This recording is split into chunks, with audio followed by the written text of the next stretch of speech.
Hello again, gamers. Welcome back to the Board Game Captain. I'm the Board Game Captain, and today I'm going to be reviewing and talking about the Pathfinder chase cards.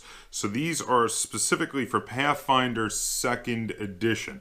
And I want to start by thanking Paizo for sending me this review copy of the Pathfinder chase cards to check out and film some content with.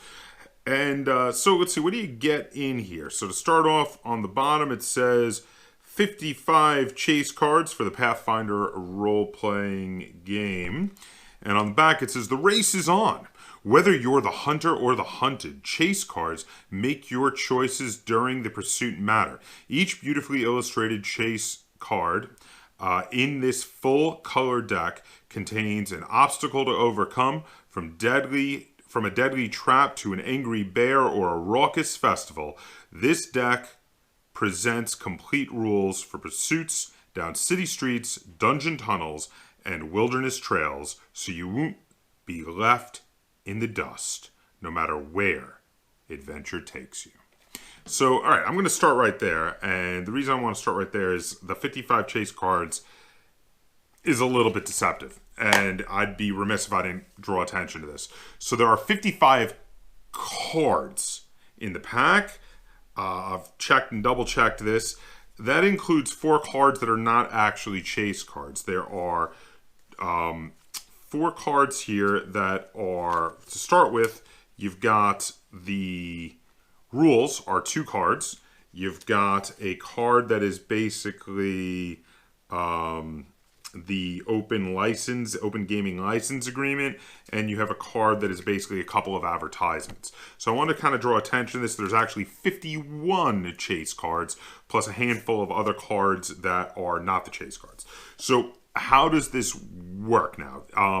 Obviously this is designed to be a rather quick to use method of playing out chases in Pathfinder. So the rules are pretty simple. Now you've got a deck of cards here which are separated into a few different groups. You've got general chase cards, which will say general on the top top left-hand corner.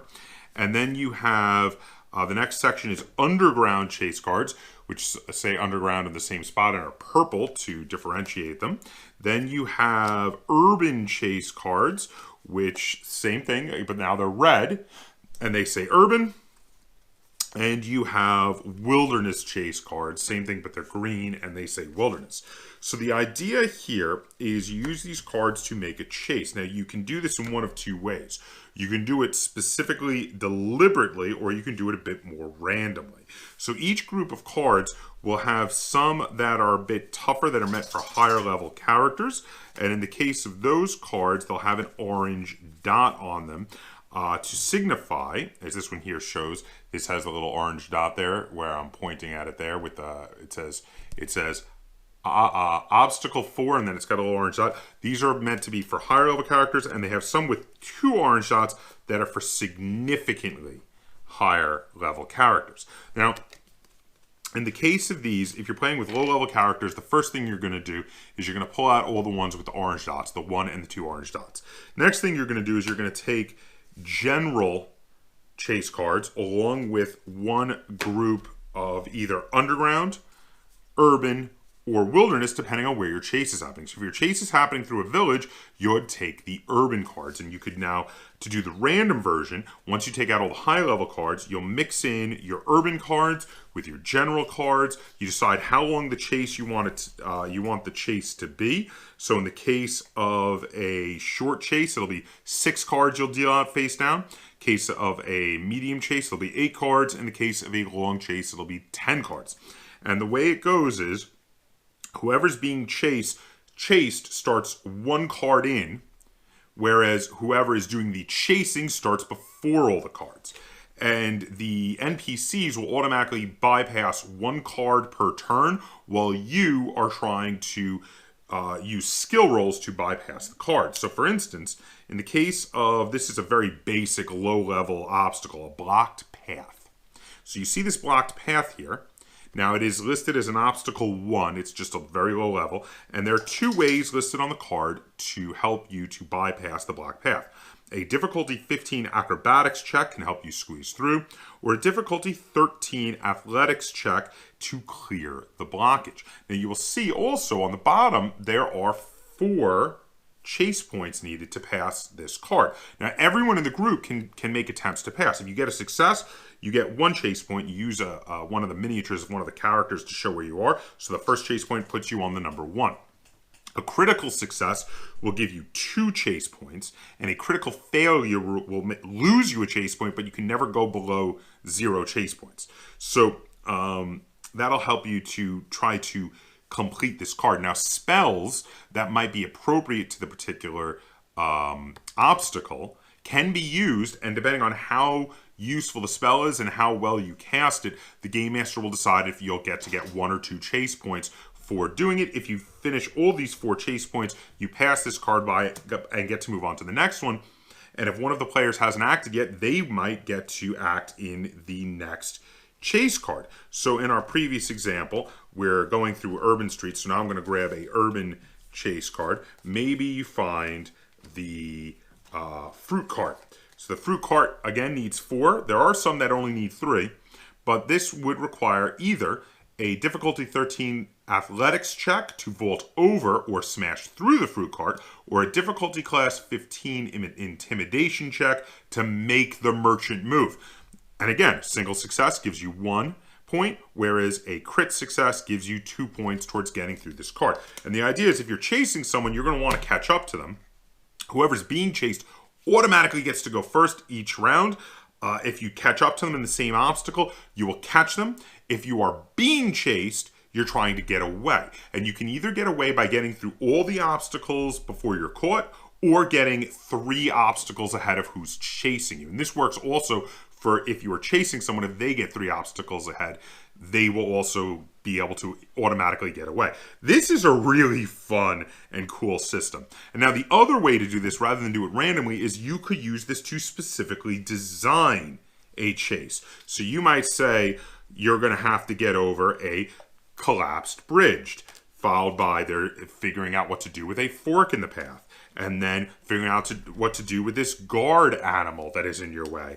And then maybe you're in the underground and there's going to be a pit trap, and you have to navigate the pit trap, followed by a wandering monster. Now this is the tough one. It's got an orange dot, so this will be the final obstacle in your path. And you could design this to be the path that your players will have to get through. And there are tons of different obstacles, from monsters to traps to simple things like tight squeezes to get through a particular passage.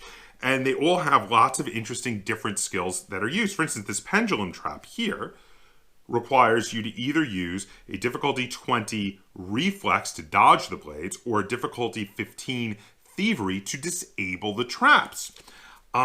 Whereas this guard animal requires a difficulty 14 nature to calm it down, or a difficulty 16 stealth to sneak by it. These are really cool. I think this is a really fun peripheral. My one gripe, of course, again, is that the description says 55 chase cards and there's really only 51. But that being said, the cards themselves are awesome. So this is the backs for all the chase cards. The illustrations are beautiful. I love the system. It's very streamlined and fast.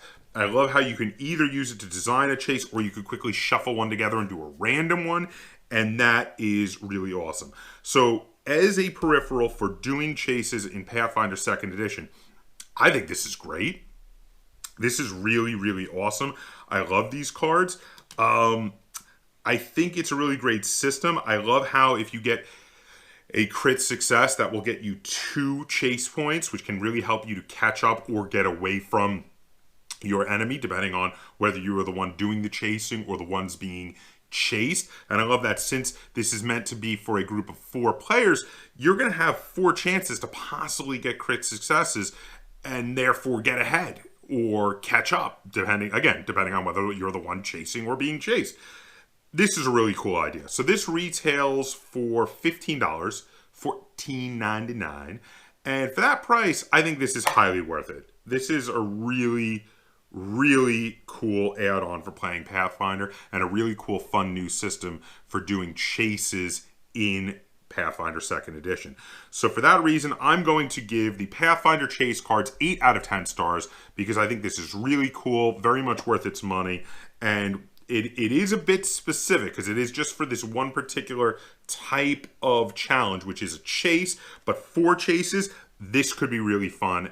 And this is the kind of thing that would inspire me as a game master to run chases in the game, because of how cool it is and how interesting it is. And I really like how you've got the standard group of chase cards, which have lots of very standard obstacles, followed by specific groups for whether your chase is in a city, the underground, or the wilderness. So there you go. If you have any questions, comments, or concerns on the Pathfinder chase cards, feel free to put them in the comments down below. And if you enjoyed this review and you'd like to see me review more role-playing game products like this, give this video a like, share it on all forms of social media, and if you haven't already, please subscribe to the Board Game Kaptain. That's Kaptain spelled with a K on YouTube. And if you're in a position to and like to support the channel, you can join my Patreon. There's a link in the description below. Or you can visit our Teespring store to buy cool gamer merch. We have t-shirts, we have mugs, and we even have a sticker. Also, there is a link to it in the description below. And until next time, game on.